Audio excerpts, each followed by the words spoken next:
go ahead and get started. Hopefully everyone had a nice week break. Okay, so we're just going to review a few things before we get started on today's lecture. So the last time we met, when I was here, we talked a little bit about creativity, and that being creative doesn't just mean that you have an idea. You actually have to manifest it into something, right? An idea, taking an idea and then making it into a product or coming up with a solution. And then we talked about some techniques for brainstorming, and it seems like a lot of people are now getting into that mode where they're forming groups and they're talking to at least other students, which is also a good thing. And then the third, we talked about team building, but it still seems like some people in here are working alone or maybe with somebody or just casually, whatever it is. It's fine with me. Like I said, I think just to clarify what I'm trying to get at here is it's going to be very difficult to build anything substantial on your own long term. And if there are issues in terms of interpersonal issues that you want to have practice in, then once again, this is a good sandbox for you to get started. So my whole point is to encourage you to try to form a team, and if there are people that still want to work alone, then I understand. But at least try to do some, if not collaboration on the entire project, at least some like a brainstorming session or something where you get some interaction. And then I know you had your lecture on IP last time, so I'm not going to go into great detail about it. We'll have Dr. Glass maybe come in and review it later. But are there any questions before we get started, either on IP or the things that I talked about? Okay. So a few announcements before we get started. So the first is, I know we had some new people. I actually don't think they're here. But if you know them, then please make sure that I think everyone's on the listserv, but just in case, because I am doing announcements like crazy office hour rooms changes and quizzes and all of that. So hoping everybody's on the listserv. We will have our first quiz today in the lab. We're not going to have the actual lab because, like I said, I couldn't get the Duke Law School to bring over volunteers in time. And then we will have, I know some of you mentioned wanting office hours on Wednesdays because you can't meet on Tuesdays, so that's going to be an option. I know that you've got a lot of stuff going on with recruiting, so just as a general policy, yes, I expect you to be here if you don't have conflicts. If you're not going to be here, you don't have to necessarily tell me, but if you're not going to be here for weeks on end, then certainly let me know what's going on so that I don't think, oh my gosh, they dropped my class or whatever. Or maybe they went off to start, they got funded or something. So just let me know, good news or bad news. And then I wanted to ask if there's any questions on Lab 1. I got a number of emails from people with their logins for InVision, but was everyone able to set up all the applications? I'm getting some stares and some blank looks. You know what I'm talking about? Lab 1? Yeah. So were there any readings for week 2? Because it seemed like yes. You found the reading on the syllabus. There were. Oh, on the syllabus, no, but Dr. Glass gave you readings? Like the IP stuff. Yeah. It was that one. You read that one page, right? Because it's going to be on the quiz. So if not, you should read it before the lab. Okay. Okay. And then I want to clear up a couple points of confusion just about the class in general that people have brought up. And if you haven't brought it up, then I'm sure you're thinking about it. Remember, the goal of this class isn't that you're going to build a final product. We're going to try to get you towards getting close to that. But really the focus here is you're taking the time to come up with an idea and then match it up to a market need. And the reason I'm emphasizing this is coming back to the notion of what is the problem that you're trying to solve, and that problem has to be a specific problem, not a set of problems, and it can certainly still fit into a larger vision, which is fine, but you've got to start somewhere, right? So I want to just clarify that in case you're going in a lot of directions, you're in that mode where we have a lot of ideas, we don't know where to get started. Think about what the first problem is, okay? And yes, you can, eventually solve more, but hone in on what that first problem is. And to hold you all accountable to that, at the end of lecture today, I'm going to ask who has paired up with other people so that I have a sense of who's in teams and who isn't. If you still haven't formed your teams, then you have until Thursday. and that's the absolute deadline. And then I want to get a sense of your idea. You don't have to be 100% committed to it yet, but you should at least have a general direction, a market, something, some sort of problem that you're trying to solve. That make sense? People? Okay. All right, so the other thing I want to talk about, again, is the Duke Startup Challenge, and I realize just putting the slide up here isn't really going to, entice you to want to start. So I decided I would just take a couple minutes to talk about what is actually required in the first deliverable or whatever. So they're calling this the idea summary, okay? And basically what it is it's a 1 to 10 pages, and it's not 10 pages. I looked at the previous summaries. It's maybe 2 pages. I think the guy that won the NeuroSpiro, his was like 1 page, maybe 2 pages. And the big thing, though, is that you can answer these questions. So like the first one is describe what problem you're solving. Well, that's what you're going to have to tell me either at the end of class today or the end of class on Thursday, right? So cut and paste in here, right? The second is, why is this a big problem? Once again, something that we're talking about in this class. And as we do the market research next week, you'll be able to get a better sense of how big the market is. Once again, cut and paste, put it in here, right? So you get the theme.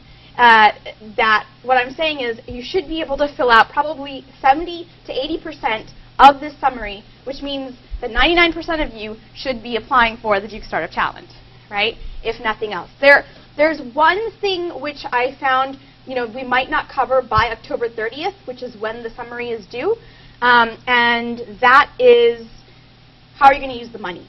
So as you're thinking of your idea, think of how it is that you're going to spend it. If it's, we're going to spend the $50K on putting together a team and building the prototype, fine, but be a little bit more specific than that. And then as we get closer, I'll have maybe some additional office hours so that I can take a look at everyone's summary. But if I haven't made this, enough of a, whatever, I'm making it more of a point now. Because I think all of you can apply, and despite what the outcome is, I think it's a good challenge that you should take on. And like I said, we're going to do the work here in class anyways, so you might as well leverage it for the challenge. Make sense? Okay. And I'll, reiterate that 2 more times. Okay. So moving on to today's topic, it's a little bit dry, but bear with me because it's actually necessary. So we're going to talk a little bit about corporate structuring, and meaning how it is that we form a corporation and what kind of corporation do we want to form and some of the trade-offs of doing that. And a lot of the trade-offs have to come down to sort of 3 basic things: taxes, legal implications in court, and then how this attracts an exit strategy for you. So the other thing we're going to talk about is in the corporation, what are some of the things that you have to think about? Like what's equity, what's debt, what are assets? How do you come up with a board of directors? What's the difference between that and a board of advisors? And then the final, like I said, is why are we even forming this corporation? Well, a lot of it has to do with the end game, meaning what's your goal in building this company? So a lot of times, people get so excited about building the product that they're like, to hell with incorporating or paying the legal fees. I just want to tinker. I just want to get this product out there. So what I want to start off with is explaining why it's even important to have a structure and a corporation set up before you start to do product development or in tandem. So the big thing is, as you are coming up with this idea, a lot of what you're going to be doing is looking for some level of protection, right? Because you'll come up with an idea and someone will give you a phone call or send you a piece of mail that's a cease and desist order, right? And if you don't have some way of protecting yourself, then they're going to come after you. And so this is one of the big reasons for having this idea of limited liability. The second is, you might feel like you're tinkering with some product here, but you might not realize you're on to the next big thing, and as a result, you're going to miss out on some investment opportunities, right? Or the other is, even if you do get someone who is interested and wants to invest, then they're going to ask you, well, what's your legal structure, right? Because they're not just going to hand over a 20-something $1 million or however much money, right? So they're going to want to see that you are credible and you've set yourself up as an entity. The third, like I said before, is when it comes to acquisition, it actually makes it a lot more easy to do an acquisition, even if it's something simple, even if it's like, we're just going to buy your IP, or we're just going to buy your engineers, right? It's a lot easier to do that transaction if there is a legal entity. It makes the transition process a lot faster. Otherwise, there's just a lot of red tape that you have to go through. And then the fourth is a lot of times, people are investing their own hard-earned money, meaning you might be putting up your savings, you might be deciding that, hey, you're going to actually create this product, you're going to license the technology out, and you're going to draw some salary from it. So in that case, you're going to want to have a tax haven, right? You don't want to get taxed so heavily when you're actually adding value to society. So the other reason that we think about incorporating is for it to be a tax haven. And we'll talk a little bit more about that. So there's a few different types of corporate structures. There's not just one structure. And one of the assignments that we will have is for you to come up with the corporate structure that you want. The other is, even when I mention these three structures, there is some mobility amongst the three. But I would advise you to think a little bit more long-term as to the type of company and the type of organization you want to build, and pick your structure based on that. Because otherwise, it just becomes another hurdle for you to have to deal with, from like moving from an LLC to an S Corp and then to a C Corp, or whatever it is, right? But if you decide this is going to be a big company, whether it is or not is up to you, but if you decide this is going to be a big company, great, go for the C Corp. If you decide and said, no, this is just going to be a partnership, I don't care about having more than 5 customers, or this is just an experiment, fine, go for the LLC. But don't feel, play out what your wildest dreams are and pick the corporation based on that, or the corporate structure based on that. So the three structures we're going to cover are LLC, C Corp, and S Corp. So when we're talking about an LLC, we're basically talking about a partnership, right? And basically all the owners, everybody that participates, sorry, not everybody that participates, but all the owners are considered members.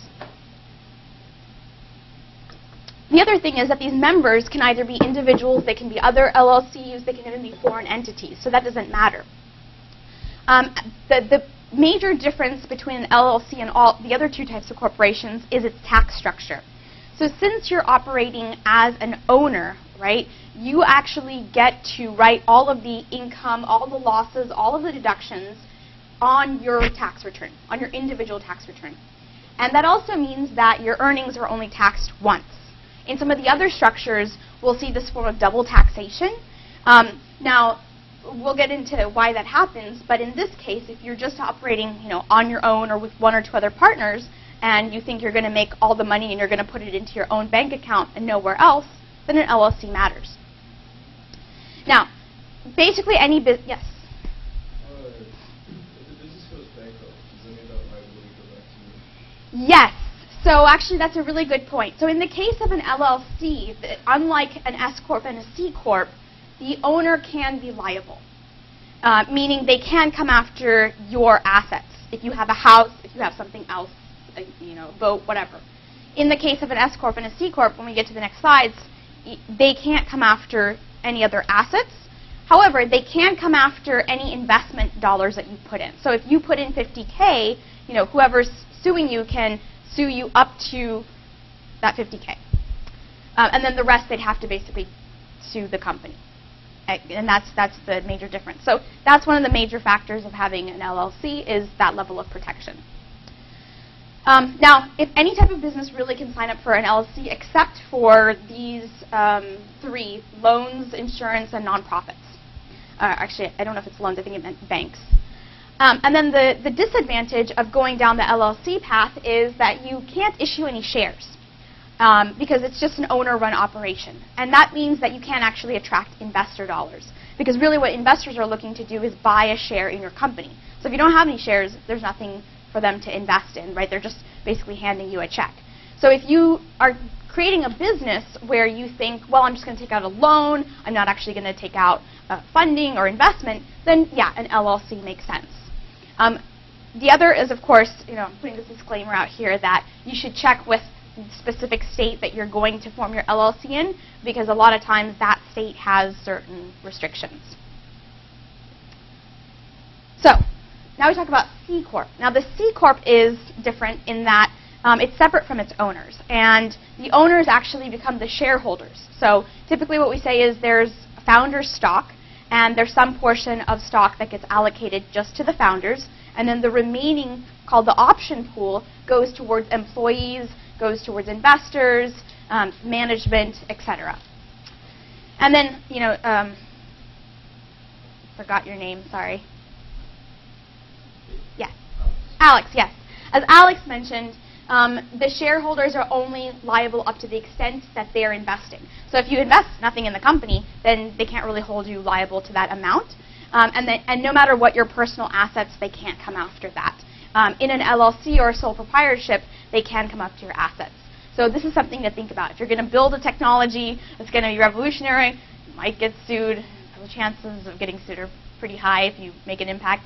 So yes, forming an LLC probably wouldn't be the best option.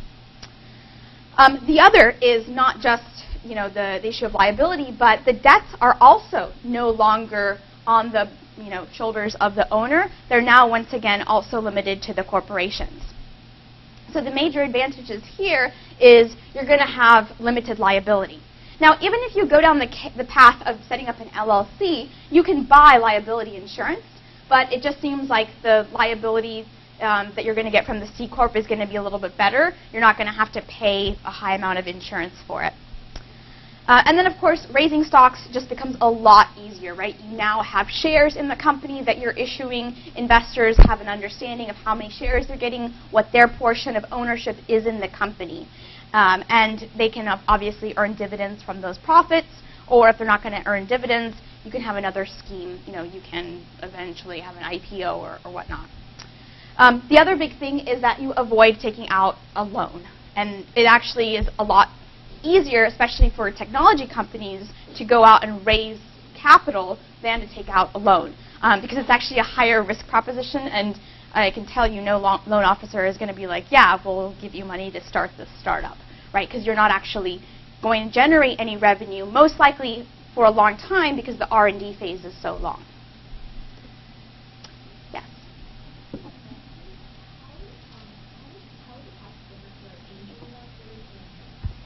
Okay, so that we're going to cover in the fundraising lecture.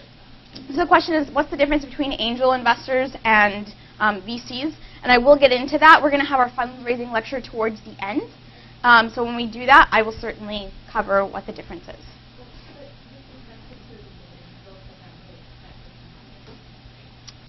So just to answer your question, angel investors are going to be, typically speaking, angels are going to be okay with dividends.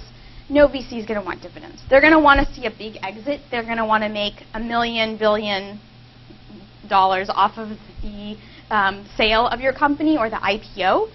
They're not going to want to make just an annuity. They're going to want to see something big. Yeah. Yeah.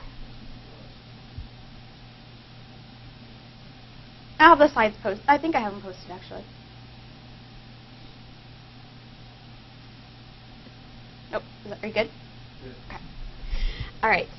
So the other big thing is okay. So talking about talking about a C Corp. The big advantage is not only that it's going to be appealing to investors, but it's also going to be appealing to employees. Because now, kind of like an LLC, you've made them all part owner in the company. So not only are they going to get their salary, but they're also going to have some stock available in the company, right? And this is oftentimes how we lure a lot of early stage employees, is through this notion of sweat equity. They're basically buying into the promise of being able to make a lot of money or have a stake in the company. Now, the other, when we talk about tax benefits, is that the company can actually deduct a number of fringe benefits. Fringe benefits are basically life insurance, providing medical insurance, disability, medical expenses that aren't paid through insurance. So these are all considered business expenses, and then they can be deducted. So then it seems like you actually have less money. The government's going to tax you at a lower rate. So those are different ways in which you can get around it having a high tax. However, if you do make money, then you are going to have this double taxation. And basically what happens is, even after you deduct all of those fringe benefits, the C Corp is going to then, if you pay out dividends, it's going to tax you for all the profits that you made, and it's also going to tax all the individuals because you're paying them dividends. So the income that they make off of those dividends, they're going to get taxed on. So this actually is why investors, don't want to have those dividends, because if they're getting taxed on like piddly stuff, they'd rather get taxed on like the larger amount of money. You can avoid this if you set up a C Corp and you reinvest all of that money back into your company, right? And that reinvestment is basically buying additional equipment, paying for additional employees, but you can't really show a large cash reserve in your bank. So there are some disadvantages, of course, aside from the double taxation, and that is that you're going to have to go through some bureaucracy. When you set up a C Corp, you actually have to set up a board of directors, and because you have to report every year what the stock option pool is, what that looks like in terms of taxation, you're going to have to hire a lawyer and accountant to deal with all of this stuff. Trust me, it's not something you can do on your own. Yes, Alex? In addition to dividends, do you typically pay yourself a salary? Yes. Yes. Yes. Yeah, the tax, so you'll have payroll taxes the company has to pay, but typically if you are drawing a salary, then you're going to have less profit, right? So then the payroll taxes are actually going to be a little bit less. But you personally will have to pay the income tax on earning that salary. Yep. I was just checking on the LLC. It says that in case of like a legal complication or suing the company, you're not actually, as a person, responsible. They can go after you. They cannot go after you. Okay. Okay, fair enough. Right. Yeah, fair enough. Okay. Okay, yeah, that's fair. I wasn't sure. Sometimes it's not the case. So, okay, Yeah, I stand corrected. Okay. Okay. Okay, fair enough. Well, we are. Yeah, all this is U.S. specific. Okay. And again, that's what the It's okay. We'll take it as the gospel for now. So now we talked about the C Corp. The S Corp has some subtle nuances. So the big difference in this case is that you still have limited liability, just like you do with the C Corp, and just like Tito said you do with the LLC. But now all the income that you have, whether it's income that you're making as a salary or whether it's losses, they're all going to pass through to you as a tax benefit. So you can actually, as an owner, report them on your tax return. You aren't going to report things on your tax return that aren't salary in the case of a C Corp. Okay, so if your company turns a profit, you don't have to report that on your tax return. But in the case of a S Corp, you can report that on your tax return. Same thing with losses. Does everybody understand that distinction?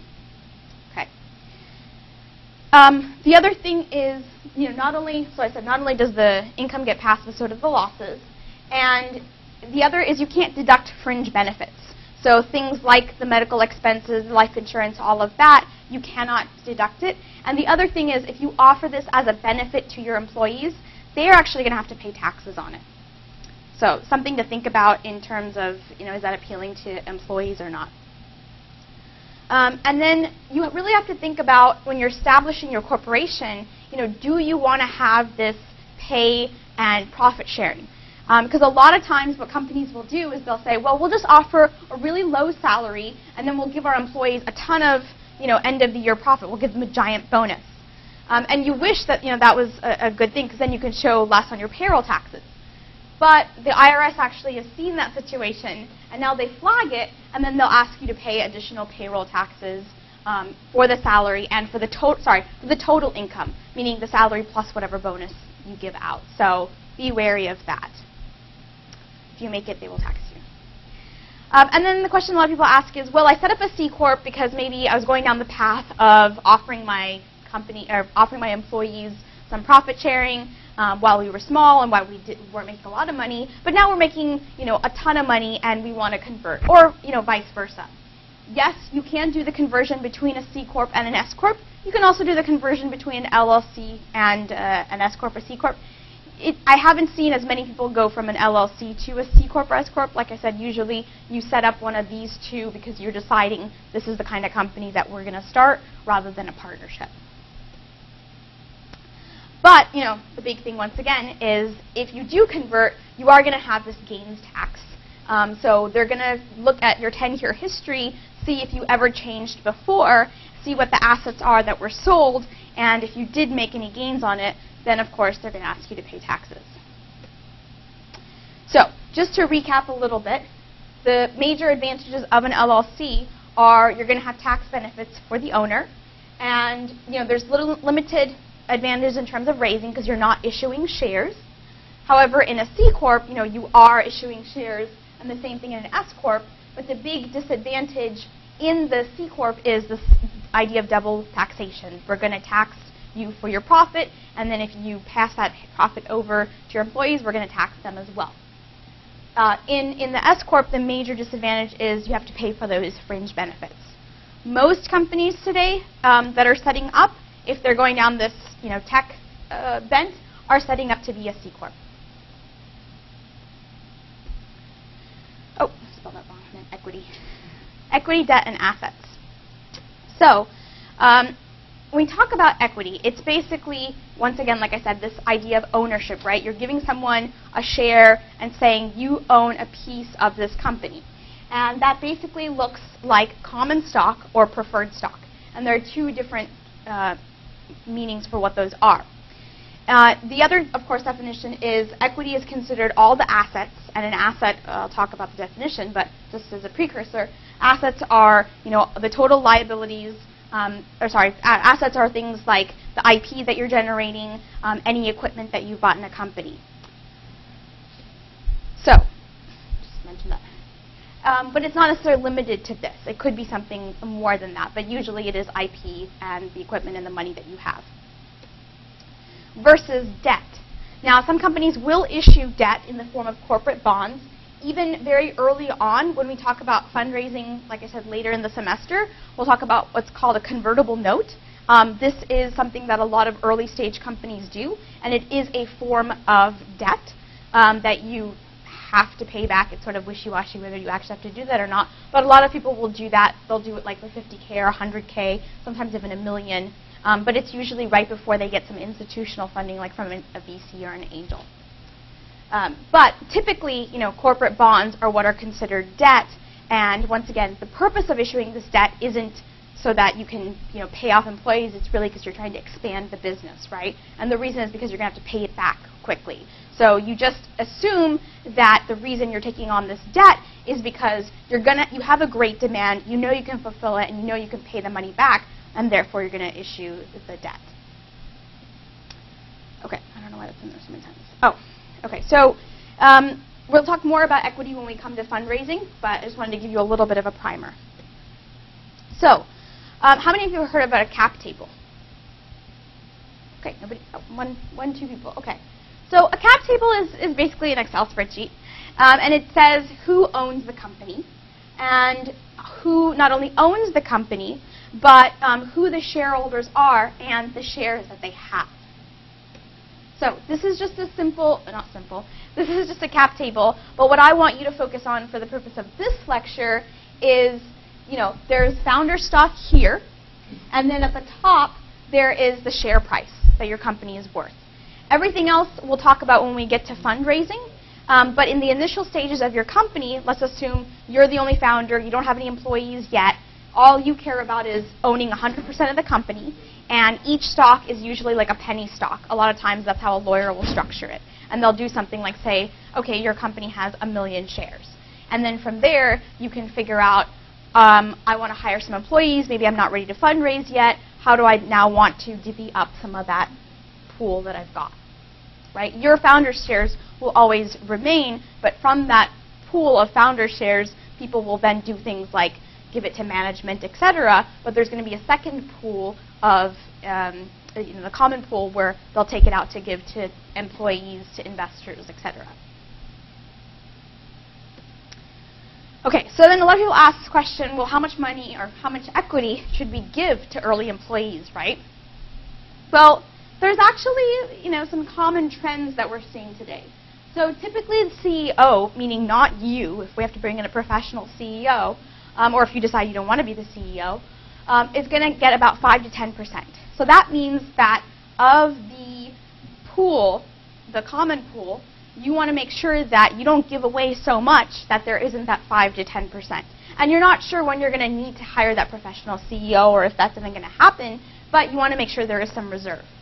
And then similarly, CEO, COO, and VP is going to make the 1 to 2 or 2 to 5. And then everything beyond that goes down. So a board member is going to get about 1%. And then you've got your breakdowns for additional staff. So the reason to think about this is you don't want to hire 5 employees and give them each 1, 2, 3%, because what it's going to end up doing is it's going to really limit the pool for you to grow in the future. Doesn't mean that you can't give them additional equity later on, right? But the conversation that you need to have with them is, this is sort of standard, or we'll give you more based on your performance, but we're not just going to give you the entire pool. Because if you do, then one, it makes it seem like you don't know what you're doing. When you do go up for the institutional raise, meaning if you do a fundraise with a VC, because they're going to be like, why did you give a junior engineer 5% equity? You really limited the amount of money, or rather the amount of equity they can take out of the pool as well, or that you can use to then grow the company. So this is why this breakdown exists. So I talked a little bit about founders and how they have common stock, and then that compared to preferred stock. So basically what founder stock means is, once again, it's just a representation. It's equity in the company, and you do have the ownership. But the big thing that differentiates common stock from preferred stock is you're going to get paid last. And by that, I mean the people that have preferred shares are going to be the investors. So in the case of an exit, depending on how much you sold for, the investors have already said they expect some sort of return, so they're going to make sure that they get that return. And then if there's anything left, then you can divide it amongst the common shareholders, common stock shareholders. Same thing with if there's any debts. You have to pay all the debt holders before you pay the common shareholders. So basically, the preferred shareholders have not only the right to get paid first, but they might have some other preferences. They might have some voting rights as well. So that's another thing to keep in mind as you're issuing these stocks, is who do you want to give preferred shares to versus common shares to. Typically, like I said, it's mostly investors that you give preferred shares to. Everybody else really just gets common. I'm not going to read through the definition. Okay, so the other thing to think about is a vesting period. How many of you have heard of vesting? Okay, fair number. So vesting is basically just telling somebody, hey, I don't know if you're going to stick around. I'm certainly not going to give you 1% of my company if you're not going to be here for a certain amount of time, right? So you basically make them earn it through some period of time. And it's typically around 4 years to earn the full whatever percent. So let's say it's an early employee, it's employee number 1, they're an engineer, maybe you say they get 1% equity, then they're going to earn that 1% over the 4 years. When we get into fundraising, we'll talk a little bit about dilution so that you can be a little bit more forthright with explaining that 1% to your employees. But like I said, they're not going to earn this out immediately.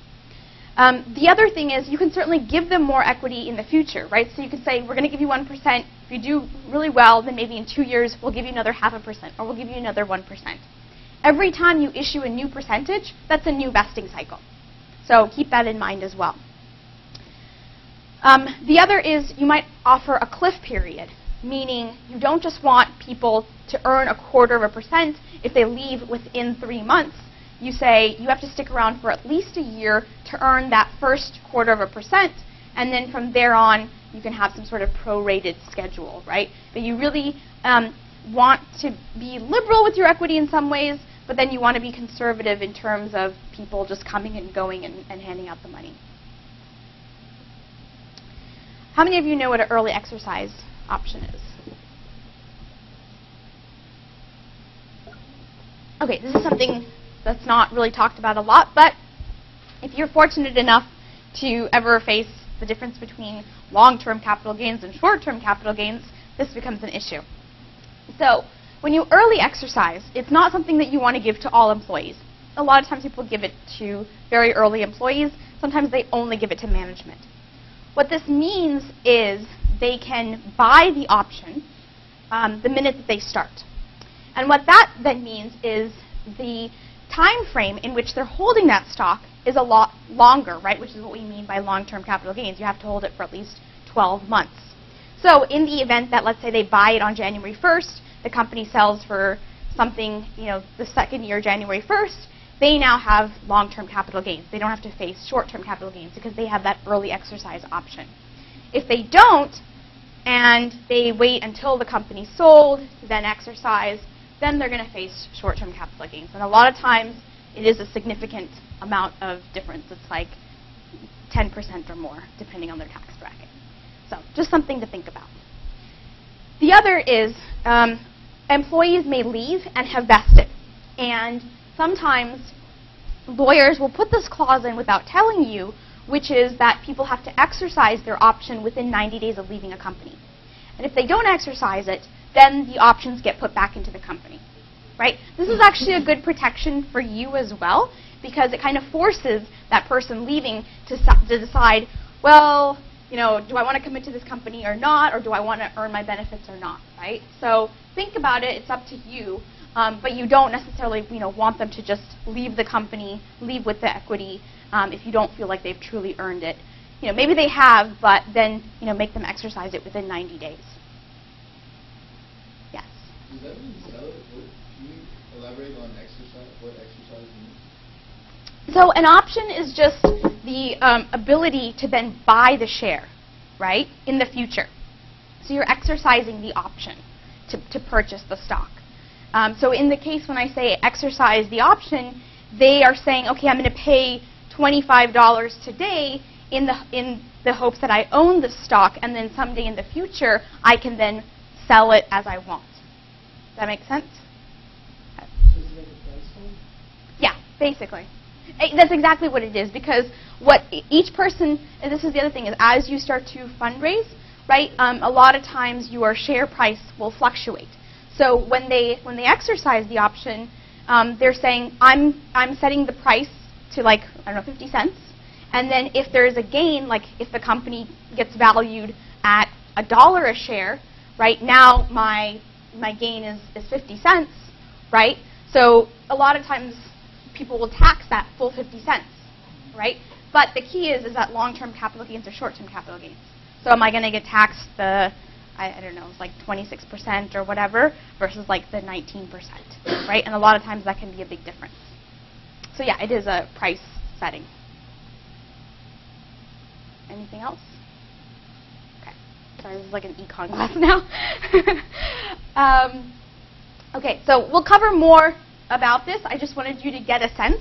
The reason I wanted you to get a sense is because as you are creating your corporations and coming up with your co-founders or your employees, I want you to have the discussions because we will have a mock session where we'll say, okay, you have to divide up your stock, what makes sense to divide up, and then at the end of the semester, if anybody leaves, they'll be like, okay, well now you lost out on this much if you decided to dissolve or if you stuck around, right? So this is another reason that we're talking about it. Okay, so how many people know what's unique about Delaware? Okay, fair number. So what's unique about Delaware? Well, okay, good. So then you can, yep. Basically, the thing with Delaware is one, it's cheaper to incorporate. Granted, you have to pay some annual taxes. But because it's got a really good corporate legal structure, it's more versed in business matters, and it's kind of vice versa. And the reason is because it has this thing called the Chancery Court. And the Chancery Court is not a court that is ruled by juries. And that's actually a good thing, right? Because you don't necessarily want some common man to decide complex business decisions. So they have set it up that they have this different court system versus the typical jury system. The other thing is, because there have been so many companies that have incorporated there and because they've been around for such a long time, they have a large body of corporate law that helps you avoid any sort of legal entanglements, right? So they're looking out in your best interest so that you don't actually have class action lawsuits or whatever lawsuits people might impose on you. The reason they're able to do this is because 30% of their revenue is coming from franchise taxes, which you will have to pay annually. But we'll talk about what that looks like in terms of numbers. And what they do, though, is they take that money and they reinvest it into technology so that all their processes run smoothly and they're able to respond to you quickly. So they're reinvesting a large portion of that money in. So then you ask the question, well, how do I incorporate in Delaware, right? It seems like it's a great idea. It's actually pretty simple to incorporate in Delaware. So you don't have to actually live in Delaware. Your business doesn't have to be headquartered in Delaware. You don't even have to do business in Delaware. You can just be a company of one person and have one board member. So you have to be that S Corp or that C Corp. I think you can do an LLC, but I think typically people do an S Corp or a C Corp. And you don't have to pay corporate taxes either. You do, like I said, have to pay that franchise tax. And if you are still incorporated in another state, you can incorporate in Delaware.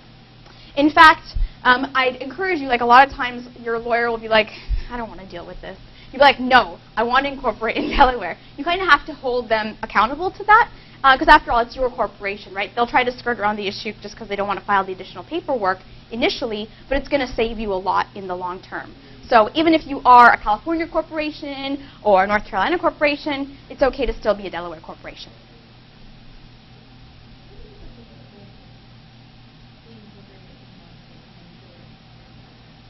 You can have two incorporations.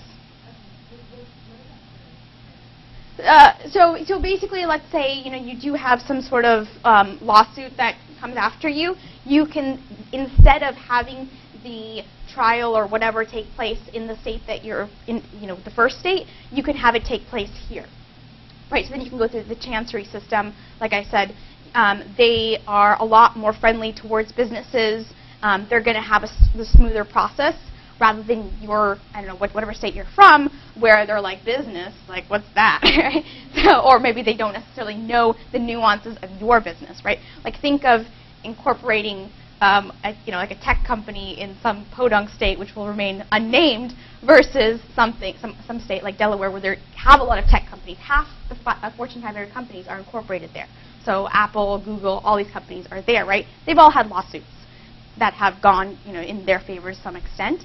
So the judges know how to adjudicate versus some state where they don't see a lot of these large corporations, right? They're not going to necessarily play in your favor. Is there a effect of incorporating the system in other states? What do you mean? Like, why is it just Delaware? Is there not enough experience in the system? That I actually don't know. Yeah, it could just be that the other state governments are not as advanced. It could be something to just do with like the founding of Delaware, as when it was a colony. I haven't done that level of research yet. That's what I'm thinking. But yeah, if you're interested, I would say go find out. Why would you want to incorporate in a lot of states? I don't know. Oh, okay. I'm certainly incorporated in Delaware. I do have a California corporation also set up, but I first incorporated in Delaware as well. But so why do you have California and Delaware? Yeah, I think I had a California corporation. I don't know actually. I thought it was something that like investors wanted at the time, so I did it. But I actually can't pinpoint why I did that. It could also be because I was headquartered there and still am. So I think we had to just do it there. I'll find out and let you know. Yeah. You get taxed twice. No. So that's what I'm saying. In Delaware, you don't pay the corporate tax. You don't pay a state corporate tax in Delaware. Actually, I think that's the reason, because we're doing business in the state of California. We have to incorporate in the state of California. We have employees that are living in California. California certainly is one of those that really cares about payroll taxes for funding. So that's the reason. But yeah, you're going to have to pay it in your local state. But like I said, you're not going to have to pay it for Delaware. Okay, so then, what's this franchise tax? How much is it going to be? We really care about it, right? So it's basically this idea that Delaware wants to make money, obviously, and what they're really doing is they're not taxing your earnings. They're taxing the stock that you have that's outstanding and the value of that stock, right? So imagine if you are getting started, you have 1 million shares, but they're a penny, right? Your stock really isn't worth anything. They're not going to charge you a whole lot. So if you think about how much franchise tax is, typically it's minimum of $75, and then it's going to be a maximum of or minimum of if you go down this authorized shares method, I'll let you look into what that means. It's nothing too big. Most people actually do this par value capital method, and like I said, what that looks like, it's a 5-step process. I'm not going to get into detail about it. You can go look it up. Your accountant will do this for you, which is why I say this, and they'll do it right. If you do it yourself, you'll do it wrong, and then you'll end up paying a lot more than you needed to. But typically, it's around $350. I think I pay something like that a year for the stage that I'm in. Okay, so board of directors. This is kind of a heated subject because a lot of times people know of bad situations that have happened when they bring in a board of directors, right? They're also like, why do I need to deal with this like committee of people when I really want to be building my company, growing my business, building the product, right? What do I have to sit there and deal with these board meetings? Well, it's just a necessity if you're going to have one of these S or C corps, right? If you have shares, you have to have a board.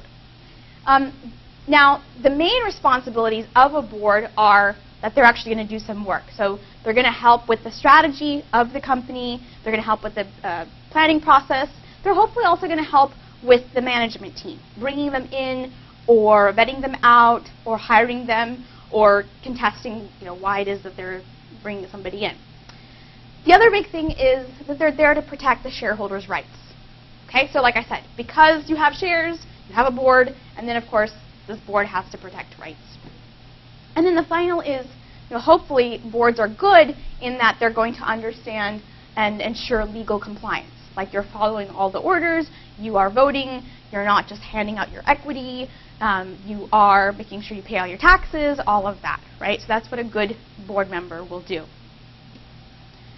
But a lot of times, people have had these stories like when Steve Jobs fired his board, and you hear all these stories, right? The main problem is that a lot of boards are, because they're looking out for the shareholders' interests, they're really motivated by profitability. And if you're motivated by profitability, that doesn't necessarily mean that you're going to build the best product or you're going to look out for the customer's interests or you're basically trying to generate value, right? So a lot of times this is why people scratch their heads as to why do I need a board of directors? This is going to be such a big hassle and I'm most likely going to get stuck with a bunch of morons or people that aren't aligned, right? Well, there is a couple of solutions to that.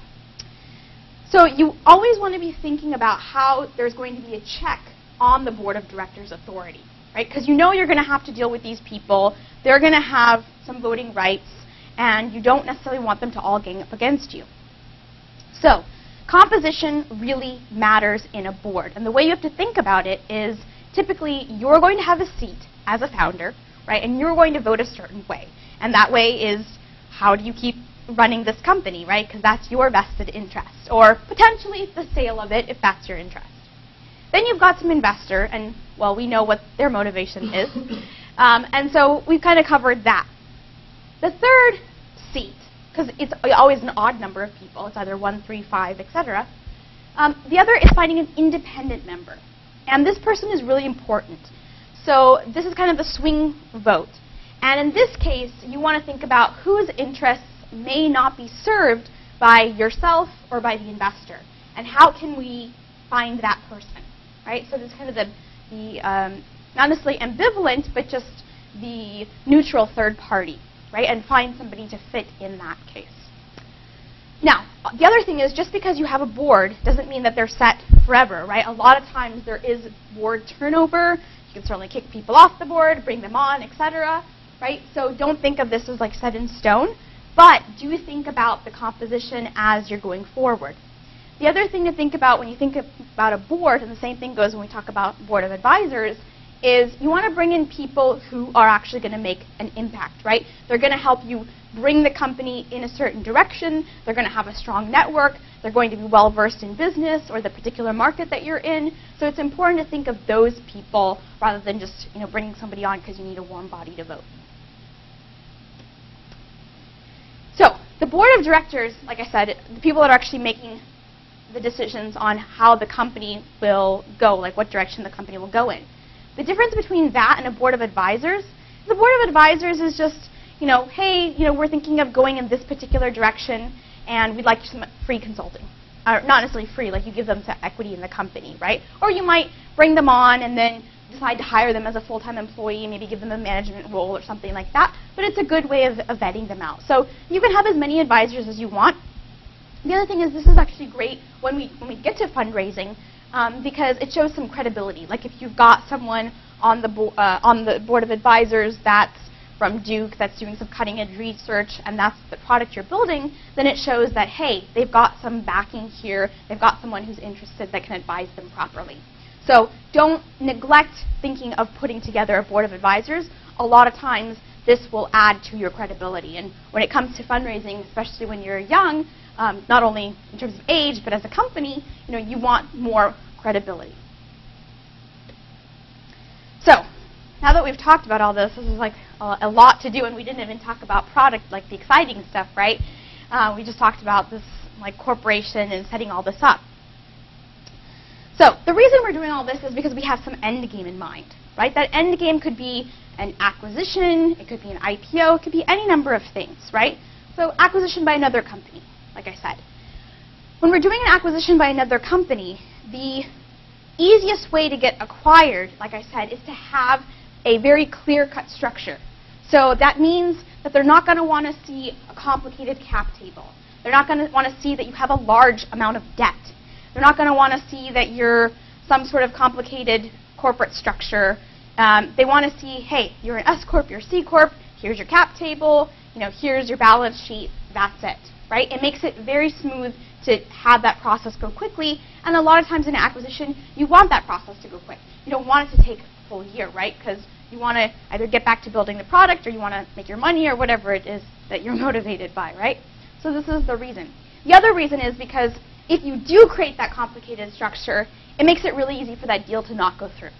Because they're like, ugh, we're going to have to hire lawyers to now deal with all this mess, and maybe the transaction, like the price tag they had in mind, is going to be consumed by legal fees, right? So this is another reason to keep things very boilerplate. If that is your desire. If you're like, oh, I'm never going to get acquired, then do whatever the hell you want, right? Just understand the consequences and how you're limiting yourself.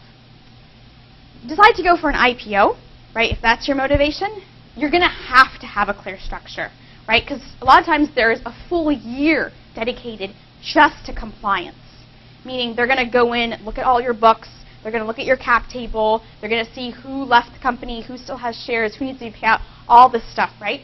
So having as clear a structure from the get-go is going to help with that process.